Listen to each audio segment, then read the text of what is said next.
तो कहानी के शुरू में हम एक गाड़ी को देखते हैं जिसमें रेडियो पर बताया जा रहा था कि गवर्नमेंट के पास रिसोर्सेज जराए बहुत कम हैं, यानी कि शहर में खाने पीने की किल्लत बढ़ गई थी। तो इसीलिए उन्हें बच्चों और उन औरतों को जो माँ बनने वाली हैं, उन्हें मारने का कदम उठाना पड़ा ताकि और पॉपुलेशन आबादी ना बढ़ सके। फिर हमें उसे गाड़ी से आदमी निकलता हुआ दिखाया जाता है जो बहुत से लोगों को इस जगह पर लेकर आया था। उन्हीं लोगों में एक कपल था, मिया नाम की लड़की अपने हस्बैंड के साथ थी। ये सब लोग अब एक कंटेनर में बैठ जाते हैं। कंटेनर में एक औरत अपने टैब पर खबर देखती है कि गवर्नमेंट यहाँ पर खाने की कमी की वजह से बच्चों और माँ बनने वाली औरतें मार रही है। ये सब देखने के बाद मिया बहुत उदास हो जाती है क्योंकि वो भी माँ बनने वाली थी। इसलिए मिया और उसका हस्बैंड, जिसका नाम निकू होता है, वो दोनों कंटेनर में बैठकर इस शहर को छोड़कर जा रहे थे। निकू बैठकर मिया से बातें करता है और साथ ही वो उसे एक चॉकलेट भी देता है। कहता है कि इसे तुम तब खाना जब हम अपना सफर खत्म करेंगे और दूसरे मुल्क पहुँच जाएंगे, जहाँ पर हम अपने बच्चे के साथ बहुत खुश रहने वाले हैं। मिया दरअसल इस बच्चे से पहले मिया की एक और बेटी भी थी जिसको यहाँ की पुलिस ने मार दिया था। अब इनकी बातों के बीच कंटेनर का दरवाजा बजने लगता है। जब निको देखने जाता है तो एकदम से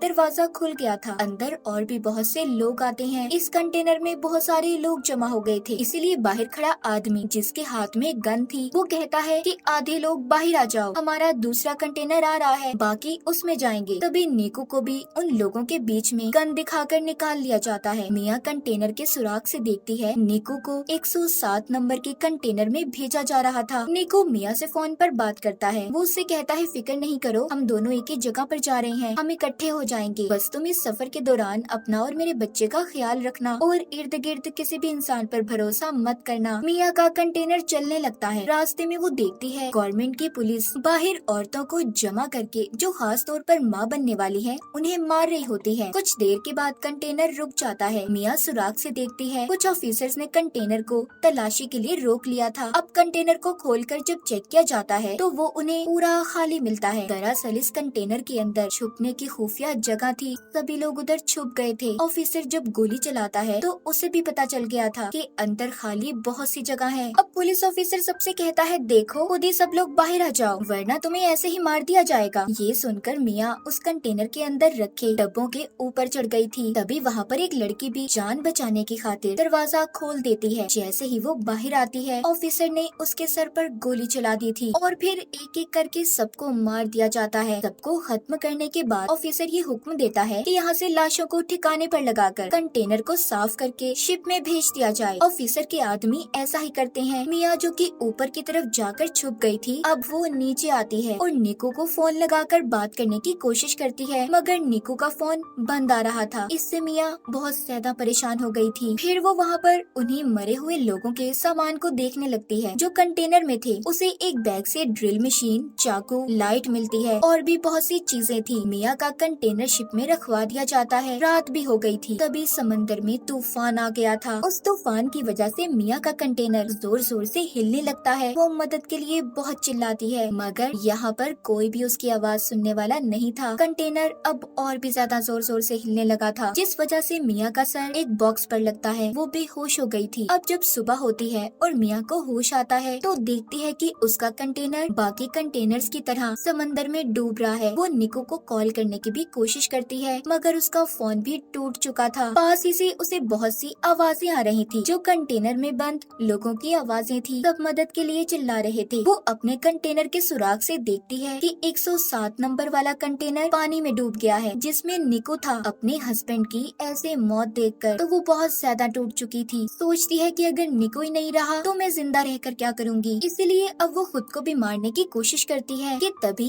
उसे अपने बच्चे का एहसास होता है। वो अपने बच्चे के बारे में सोचने लगी थी, इसलिए मरने का इरादा बदल लेती है। वो ये सोचकर खुश हो रही थी कि बहुत जल्दी इस दुनिया में उसका और निको का बच्चा आने वाला है। यही सोचते सोचते वो सो जाती है। अब जब सुबह को वो उठती है उसके कंटेनर में पानी भरने लगा था। वो डूब रही होती है।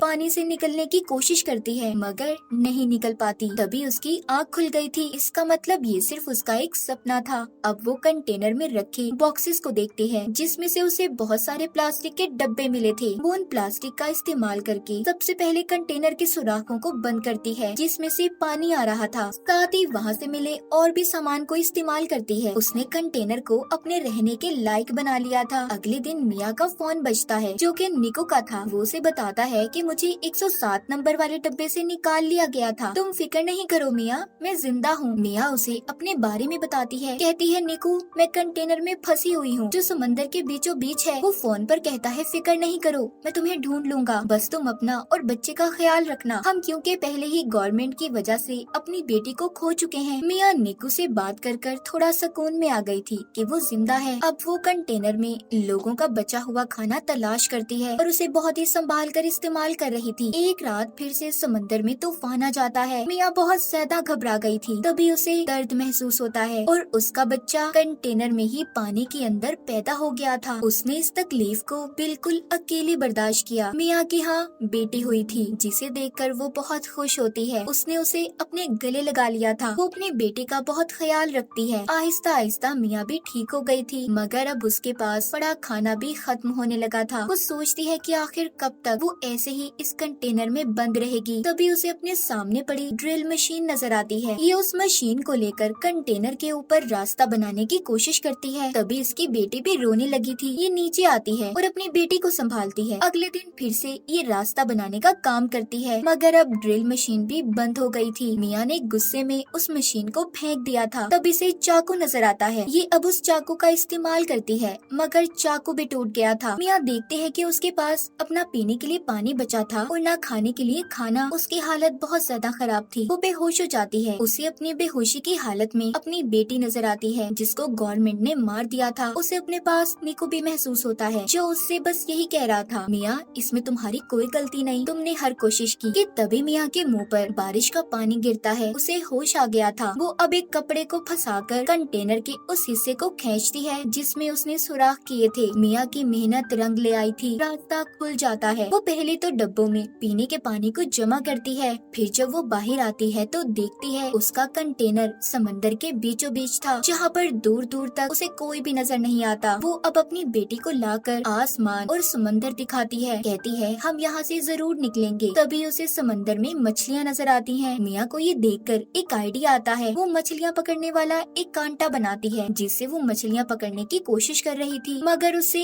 एक भी मछली नहीं पकड़ी जाती। वो बहुत थक चुकी थी और ऊपर ही लेट जाती है। तभी उसे आसमान पर प्लेन नजर आता है। अब मिया जल्दी से कंटेनर के अंदर जाकर शीशे का टुकड़ा लाती है ताकि वो उसके रिफ्लेक्शन अक्स से प्लेन को अपनी तरफ बुला सके मगर जल्दी जल्दी में उसकी टांग पर चोट लग गई थी। लेकिन फिर भी वो हिम्मत नहीं हारती और शीशे के टुकड़े को लाकर प्लेन पर उसका अक्स करती है मगर वो प्लेन जा चुका था। वो मायूस होकर नीचे आ जाती है और अपने जख्म को सीकर उस पर पट्टी बांध लेती है। साथ ही उसे अपने पास बहुत सारे ईयरफोन्स पड़े हुए मिलते हैं। अब वो सारी रात जागकर ईयरफोन की तारों का इस्तेमाल करके जाली बनाती है। अगली सुबह वो उस जाली से मछलियाँ पकड़कर अपना पेट भरती है। वो कई दिन तक ऐसे ही मछलियाँ पकड़ती और अपना पेट भरती। उसने अपने पास पड़े डब्बों में भी मछलियाँ पकड़कर रख ली थी। वो रोजाना अपना नंबर लिखकर प्लास्टिक के डब्बों में बंद करके बहा दिया करती थी ताकि कोई तो उसकी मदद के लिए आए।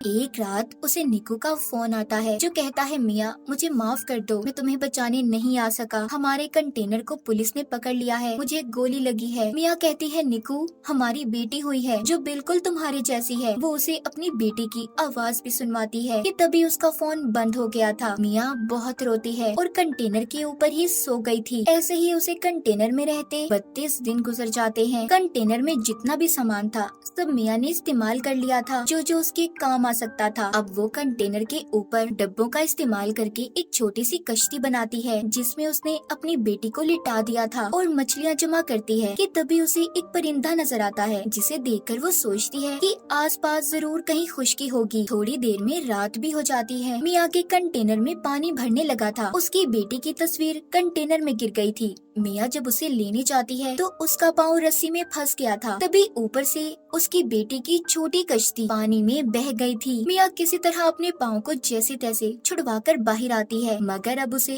अपनी बेटी कहीं पर नजर नहीं आती। वो पागलों की तरह उसे यहाँ वहाँ ढूंढ रही थी, मगर वो उसे कहीं पर भी नहीं मिलती। दूसरी तरफ मिया की बेटी के पास एक बहुत बड़ी व्हेल मछली आती है जो उस पर पानी गिराती है, तो मिया की बेटी रोने लगी थी। मिया अब उसकी आवाज सुनकर तैरकर उसके पास पहुँचती है और अपनी बेटी से कहती है, मैं सिर्फ तुम्हारी वजह से जिंदा हूँ, असल में तो तुमने मुझे बचाया है। इतना कहकर मिया उसी कश्ती का सहारा लेकर सो जाती है। जब सुबह होती है और मिया की आँख खुलती है तो वो डब्बा खोलकर एक मछली खाती है जो उसने कश्ती के साथ डब्बे बांधे हुए थे। मिया अपनी बेटी को देखकर कहती है, हमने वो सब किया जो हम कर सकते थे, असल में तुमने मेरी जान बचाई है। तभी मिया आसमान पर कुछ परिंदे देखती है, वो उनके लिए मछलियाँ फेंकती है। उसके इर्द गिर्द बहुत सारे परिंदे जमा हो गए थे। तभी दूर से बोट कश्ती में एक लड़की की नजर उन परिंदों पर पड़ी थी। वो अपने डैड को अपनी बोट वहाँ पर ले जाने का कहती है। जब ये उधर आते हैं तो इन्हें मिया की बेटी मिलती है। वो लड़की उस कश्ती को देखकर सोचती है कि आखिर इतना प्यारा बच्चा वो भी पानी में किसी ने कैसे छोड़ दिया। तभी उन्हें मिया की बेटी की कश्ती के साथ एक रस्सी बंधी हुई नजर आती है। जब वो उस रस्सी को खींचते हैं जिसमें से मिया बाहर आती है, उसने दरअसल उस रस्सी को अपने बाजू से बांध लिया था। वो मिया को ऊपर खींचते हैं। लड़की उसे बचाने की कोशिश करती है क्योंकि मिया बेहोश हो चुकी थी। वो लड़की मिया को किसी तरह होश में लाने की कोशिश करती है, मगर मिया का सांस पानी में रहने की वजह से बंद हो गया था। जब मिया अपनी बेटी की रोने की आवाज को सुनती है तो उसे होश आ गया था। वो उनसे पूछती है कि मेरी बेटी कहाँ पर है। वो लड़की मिया की गोद में उसकी बेटी देती है। बोट में लड़की के डैड मेडिकल मदद बुला रहे थे। मिया सबको देखकर बहुत खुश थी कि उसकी और उसकी बच्ची की जान को इन लोगों ने बचा लिया। वो अपनी नई जिंदगी के बारे में सोचकर रोने लगती है। मिया ने बहुत सी मुसीबतों का सामना किया था, आखिरकार उसने अपनी और अपनी बेटी की जान को बचा लिया। माँ बनने की ताकत ने उससे हर वो काम करवाया जिसके बारे में उसने कभी सोचा भी नहीं था। उसने एक बहादुर लड़की की तरह कंटेनर में बहुत से दिन गुजारे। मिया की इसी बहादुरी को दिखाते हुए इस फिल्म की कहानी भी यहीं पर खत्म हो जाती है।